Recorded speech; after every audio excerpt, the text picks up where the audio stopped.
Bom dia, pessoal. Estou aqui, gravando esse vídeo para fazer a devolutiva, o feedback da atividade sobre o pré-modernismo para vocês. A atividade, ela contemplava o conteúdo que nós trabalhamos antes da quarentena, então espero que vocês tenham conseguido resolver assim de forma muito satisfatória a atividade.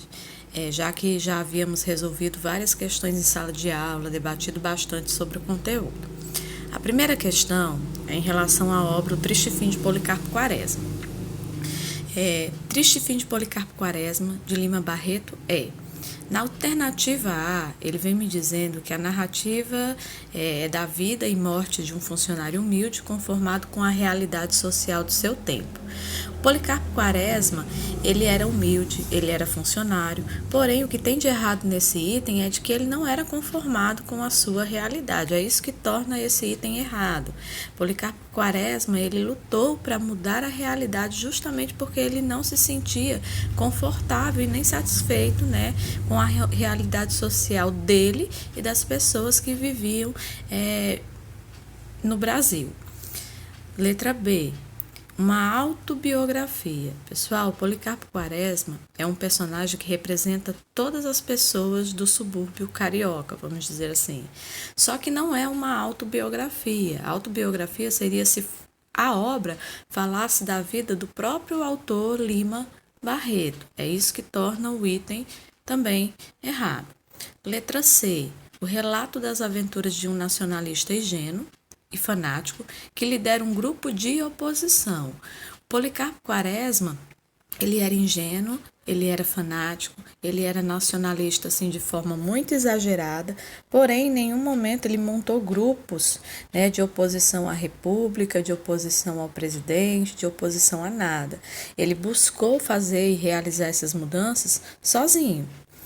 Até mesmo porque ninguém acreditava ou dava confiança às ideias e aos planos de Policarpo. Letra D de dado. Um livro de memória. Não, pessoal. O Triste Fim de Policarpo Quaresma é um romance.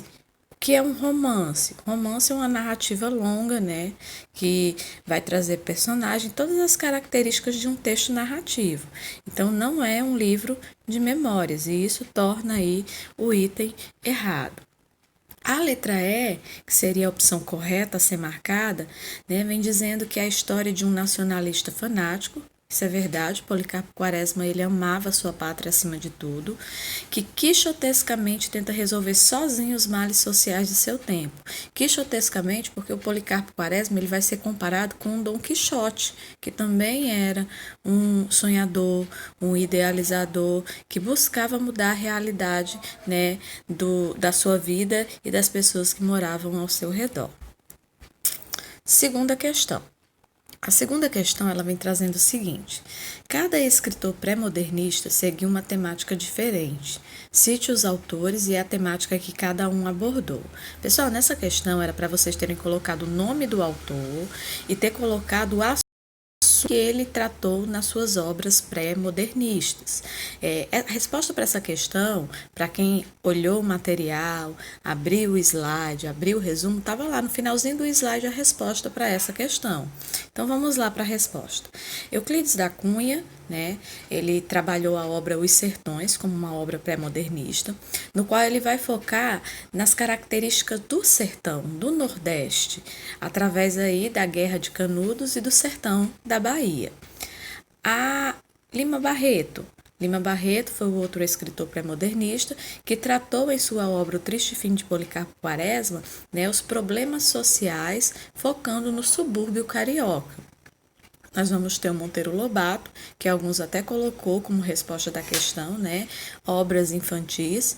Deixar bem claro que o Monteiro Lobato ele é um escritor realmente da literatura infantil, mas escritor pré-modernista, a obra que marca ele foi a obra Urupês.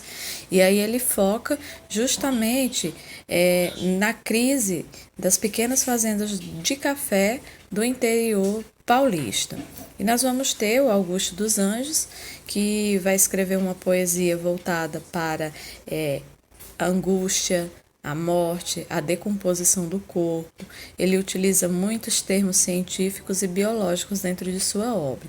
Então, a resposta para essa questão seria essa. Terceira questão. Leia atentamente o enunciado abaixo a respeito da produção literária brasileira considerada pré-modernista. Item 1. Trata-se de um período de transição em que os escritores, apesar de ainda guardarem traços das estéticas realistas, naturalistas ou parnasiana, expressam um viés crítico que será explorado pelos modernistas. Esse item 1 está correto, né? O pré-modernismo não foi considerado uma escola literária, foi um movimento de transição, né, do que a gente chama de passagem do clássico para o moderno, e que toda a linha de pensamento e de escrita desses escritores era fazer crítica, mostrar a realidade. Mesmo sendo escritores pré-modernistas, eles acabaram ainda trazendo traços de outras escolas literárias para dentro de suas obras. O item 2. O nacionalismo pré-modernista identifica-se com o da primeira geração romântica, em que os autores, como Gonçalves Dias e José de Alencar, idealizavam as origens e a constituição do povo brasileiro. O que tem de errado nesse item? Tanto o pré-modernismo como o romantismo vão trazer um nacionalismo, né, em suas obras. A diferença é que o nacionalismo do romantismo, ele era idealizado, ele era fantasiado, apenas se mostravam as belezas que se tinham no Brasil. Já o nacionalismo no pré-modernismo, ele vai existir, mas vai ser um nacionalismo crítico, um nacionalismo, né, que vai aparecer aí exaltando sim, né, a pátria, porém sem deixar de mostrar os desmandos, de mostrar as coisas que não estavam corretas na sociedade, fazendo realmente uma crítica social. E quando eu digo que eles, né, se identificam, eu estou dizendo que os dois têm a mesma linha de pensamento, de escrita, e isso não é verdade. No terceiro item, né, diz que a poesia de Augusto dos Anjos foi uma das expressões mais relevantes, representando uma poética de caráter mais objetivo. A poesia de Augusto dos Anjos, como ele traz traços lá do simbolismo, ela é uma poesia totalmente subjetiva, certo? Ela não é objetiva e nem teve esse caráter relevante para a sociedade, até mesmo porque as temáticas que Augusto dos Anjos trabalhava na sua poesia eram temáticas que não faziam nenhum tipo de crítica social. Então, a resposta correta para essa questão seria a letra C, apenas o item 1 estaria correto. Quarta questão. A literatura do pré-modernismo brasileiro, nas obras de Euclides da Cunha, Lima Barreto e Monteiro Lobato, caracteriza-se pela todas as obras pré-modernistas, com exceção as de Augusto dos Anjos, vão ter aí como viés ou como objetivo fazer uma crítica às problemáticas sociais. Então, na letra A, ele vem me dizendo que as obras desses escritores faz uma descrição romantizada, né? Ou seja, fantasiada, idealizada, e isso não é característica pré-modernista. A letra B, que deveria ser a questão que vocês marcariam como correta, diz que as obras desses escritores realizam, né, uma interpretação e polêmicas voltada para os problemas sociais. Isso é verdade. Lembrando que as obras pré-modernistas elas vão, né, ter cunho de crítica social, crítica aos problemas sociais. Na letra C, a análise e idealização da sociedade urbana, ele traz novamente aí o termo idealizar, romantizar, né? E isso torna o item errado. Na letra D, ele vem me dizendo que é uma restauração e mistificação da temática histórica. Eles não restauram, né, resgatam a história do Brasil, nem mistificam ideologia nenhuma. Letra E, a reconstrução e fabulação da sociedade indígena. Nas obras pré-modernistas, nenhum escritor vai ter como foco o índio.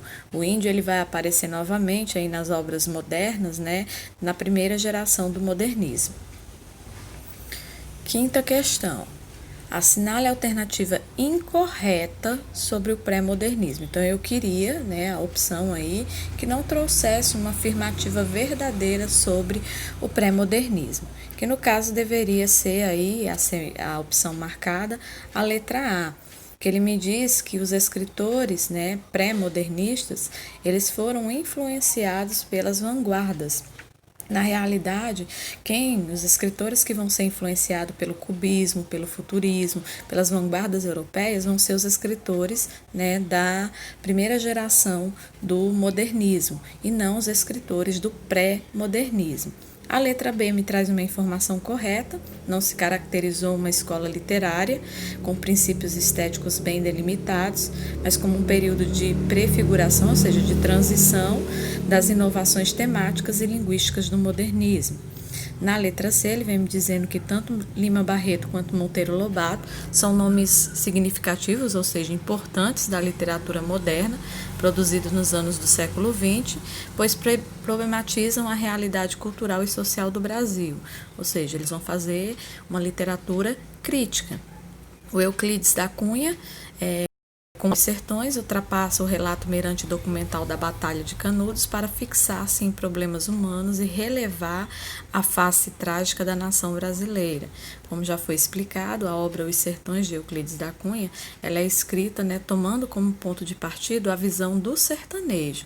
Então, ele vai, sim, tratar dos problemas sociais daquelas pessoas que viviam ali no arraial, ele vai, né, mostrar de certa forma, a tragédia que aconteceu com aquelas pessoas que viviam ali no sertão baiano.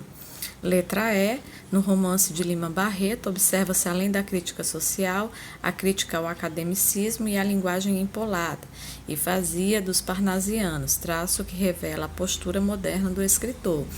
A obra O Triste Fim de Policarpo Quaresma ela é escrita, né, utilizando uma linguagem muito coloquial, ele não utiliza linguagem difícil, informal, ele utiliza a linguagem simples em sua obra e com isso ele acaba fazendo crítica, né, à linguagem parnasiana, que era uma linguagem elaborada, uma linguagem bem trabalhada, né? Então o item aí está correto. Sexta questão, marque verdadeiro ou falso. A obra de Lima Barreto, Recordações do Escrivão Isaías, retrata o preconceito racial. Pessoal, esse item, ele é falso, porque assim, o foco da obra Isaías Caminha, de Lima Barreto, vai ser justamente os problemas sociais. Ele traz, sim, o preconceito racial dentro da obra, porém, o foco da temática é a questão da dificuldade de inserção social daquelas pessoas menos favorecidas. Então, o item falso. O livro Os Sertões apresenta uma divisão determinista, que o liga ao naturalismo. Euclides, porém, dá uma visão regionalista ao determinismo. Os aspectos determinismo, né? Então, no caso aí, pessoal, está dizendo que o Euclides da Cunha, ele colocou dentro de sua obra, né, o determinismo, e isso é verdade. Ele acaba mostrando que o meio e as pessoas influenciam o comportamento dos outros. Nós vamos ter o sertão, né, a seca, influenciando a vida do sertanejo, e o personagem, né, Antônio Conselheiro, que também influencia o comportamento e a postura das pessoas que viviam ali. O outro item diz o seguinte: o aspecto mais importante da obra de Monteiro Lobato é sua preocupação em denunciar alguns problemas que marcavam a vida das pessoas no interior. Isso é verdade. Monteiro Lobato, ele coloca, né, como objetivo de sua obra falar dos problemas sociais, assim como os outros escritores pré-modernistas. Augusto dos Anjos revela a influência do simbolismo, do parnasianismo e do naturalismo. Também é verdadeiro. O Augusto dos Anjos ele trouxe do simbolismo o subjetivismo para dentro de sua obra. Do parnasianismo ele utiliza, né, o gosto pelo soneto e a linguagem bem elaborada. E do naturalismo ele vai trazer a linguagem científica, os termos científicos. Então, item verdadeiro. E o último item diz o seguinte: na obra Os Sertões, Euclides da Cunha divide em a terra, o sertanejo e a luta. A divisão da obra Os Sertões é a terra, o homem, e não o sertanejo, e a luta. Então, por isso, a alternativa D seria a opção correta a ser marcada. Sétima questão. Assinale a alternativa falsa sobre Monteiro Lobato. Letra A. Explora os aspectos visíveis do ser humano. Seus contos têm quase sempre finais trágicos e deprimentes. Nem sempre, pessoal, os romances de Monteiro Lobato, ele vai trazer finais trágicos ou deprimentes. A letra B vem trazendo aí, né, como alternativa.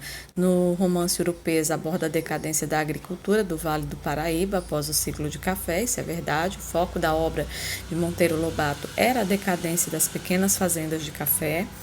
A letra C, vale-se da transição orais do caipira, personificado pelo Jeca Tatu, valendo-se do coloquialismo do contador de casos. Isso também é verdadeiro. O personagem Jeca Tatu, ele vai, né, representar o caipira, ele vai trazer a linguagem do caipira, né? E a letra D traz a paisagem do Vale do Paraíba, paulista, denunciando a devastação da natureza pela prática agrícola da queimada. Outra crítica que Monteiro Lobato faz é sobre as queimadas, que deixa o solo aí infértil. Então, a resposta a ser marcada como correta deveria ter sido a letra A. Oitava questão. No romance O Triste Fim de Policarpo Quaresma, o nacionalismo exaltado e delirante da personagem principal motiva seu engajamento em 3 diferentes projetos que objetivam reformar o país. Esses projetos visam sucessivamente aos seguintes setores da vida nacional. Sucessivamente. Então vamos lá. Ele, na sua obra, passo a passo da narrativa, a primeira tentativa de mudança, né, de Policarpo Quaresma foi a questão da linguagem. Ele sugere, né, até que a nossa língua ela não fosse a língua portuguesa e ela fosse o tupi-guarani. O segundo elemento que ele tenta modificar é a questão mesmo política do Brasil, social, né? Ele faz uma crítica ao Marechal, o atual presidente do Brasil, e critica de forma muito ferrenha a postura dos políticos brasileiros.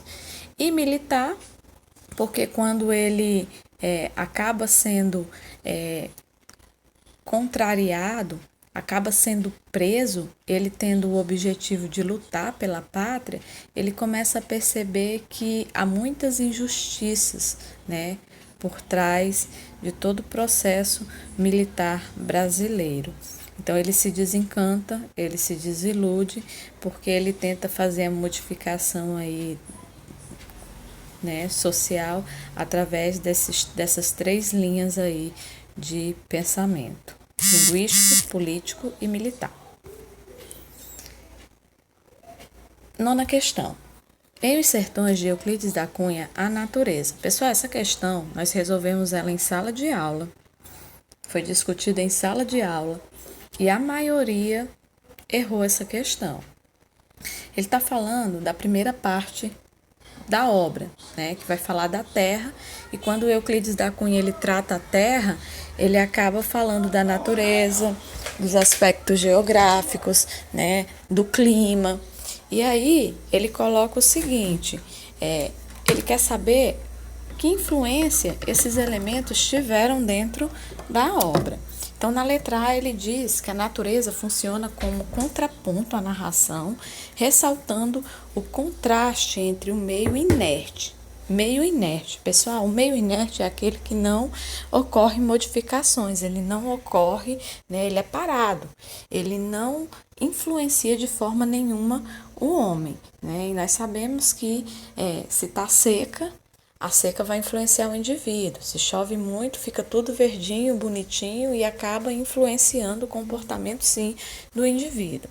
Letra B. É cenário desolador dentro do qual vivem e lutam os homens que podem transformá-las sem que seja por meio delas transformadas. Nesse item ele está dizendo que o homem ele pode transformar o meio, mas que o meio não vai transformar o indivíduo. E se o Euclides da Cunha ele coloca dentro de seu texto o determinismo, que é pautado que o meio, a raça, vai influenciar comportamento do indivíduo, então esse item ele está errado. Letra C, é o tema da primeira parte da obra, a Terra, mas não funciona como elemento determinante. Se não funcionasse como elemento determinante, ele não teria dividido a obra em 3 partes, no qual uma delas ele intitularia como a Terra. E a letra D, que deveria ser a opção que vocês como correta, condiciona o comportamento do homem de acordo com as concepções do determinismo científico de fins do século XIX. Ou seja, Euclides da Cunha, ele utiliza o determinismo dentro de sua obra Os Sertões, no qual o meio e as pessoas desse meio vão acabar influenciando a postura e o comportamento das pessoas. Letra E é objeto de uma descrição romântica impregnada dos sentimentos humanos do autor. Objeto de descrição romântica. Pessoal, volto novamente a repetir: o pré-modernismo não romantiza nada, é crítica social. 10ª questão. Volta a mesma discussão, né? O regionalismo foi tratado tanto no romantismo, prosa, como no pré-modernismo. Marque a opção correta. A forma como o regionalismo foi abordado pelos dois movimentos, respectivamente. Então, eu tenho aí, pessoal. Quando eu falo respectivamente, eu vou respeitar romantismo, depois modernismo. Eu tenho o regionalismo, que é uma das principais características do pré-modernismo. Mostrar partes do Brasil que até então não se falavam, não aparecia dentro dos textos literários. Na letra A eu vou ter crítico e crítico. Romantismo não traz crítica, romantismo traz idealização, romantização. Letra B, social e idealizado. Romantismo não vai fazer crítica social e o pré-modernismo ele não traz, uma visão idealizada. Letra C, que seria a opção correta a ser marcada. Romantismo ele traz o regionalismo idealizado e o pré-modernismo, regionalismo crítico, né? Então tá aí, pessoal, a correção da atividade. Espero que tenha contribuído, ajudado. Espero que vocês também tenham se saído bem. E nas próximas aulas, nos próximos vídeos que eu irei enviar para vocês, nós já vamos, iniciar um conteúdo novo, que será, no caso, a primeira geração do romantismo em Portugal, focando na pessoa, do Fernando Pessoa. Bom dia!